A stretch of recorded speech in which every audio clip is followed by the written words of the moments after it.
एक महिला जिसने हाल ही में अपने पति को खोया था, हर दिन की तरह उसकी कब्र के पास बैठकर उसे याद कर रो रही थी। कब्रिस्तान के पास ही कुछ दूरी पर बहुत सारे खेत थे, जिनमें से एक खेत में एक किसान बैलों की मदद से हल से अपने खेत जोत रहा था। वो कई दिनों से इस महिला के ऊपर नजर बनाए हुआ था और उसके मन में कहीं ना कहीं इस सुंदर विधवा महिला को पाने की लालसा थी। आज उसने कुछ सोचा और अपन खेत का काम अधूरा छोड़ वो उस रोती महिला के पास पहुंच गया और वह जाकर उसने भी रोना शुरू कर दिया। जब महिला ने उसे रोते हुए देखा तो उसने किसान से रोने का कारण पूछा। किसान ने बताया, मैंने हाल ही में अपनी पत्नी को खो दिया है।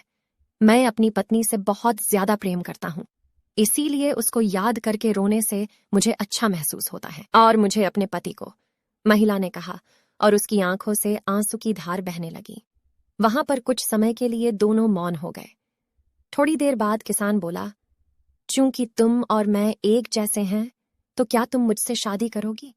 मैं तुम्हारे मृत पति का और तुम मेरी मृत पत्नी का स्थान लोगी। महिला किसान की ये बात सुनकर सोच में पड़ गई।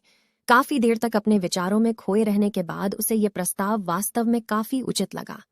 वो अभी जवान थी, उसके आगे अपनी पूरी जिंदगी पड़ी थी और उसे उसके दुख को समझने वाला और उसे संभालने वाले साथी की जरूरत थी। सो उसने अपने आंसू पोंछे और किसान को हाँ कहा। इसी बीच एक चोर ने आकर उस बैलों को चुरा लिया था, जिन्हें किसान अपने हल के साथ खेतों में छोड़ आया था। चोरी का पता चलने पर उसने अपनी छाती पीट ली और अपने नुकसान पर जोर जोर से रोने लगा। जब स्त्री ने उसका रोना सुना तो वह उसके पास गई और बोली, मैं समझ सकती हूं तुम्हें बहुत दुख हो रहा होगा। जिस पर रोते हुए किसान के मुंह से निकल गया, हाँ, और इस बार सच में दुख हो रहा है। कहानी की सिख दोस्तों, दुनिया में हर तरह के लोग होते हैं और हर व्यक्ति कई मुखौटों के साथ आपसे मिलते हैं।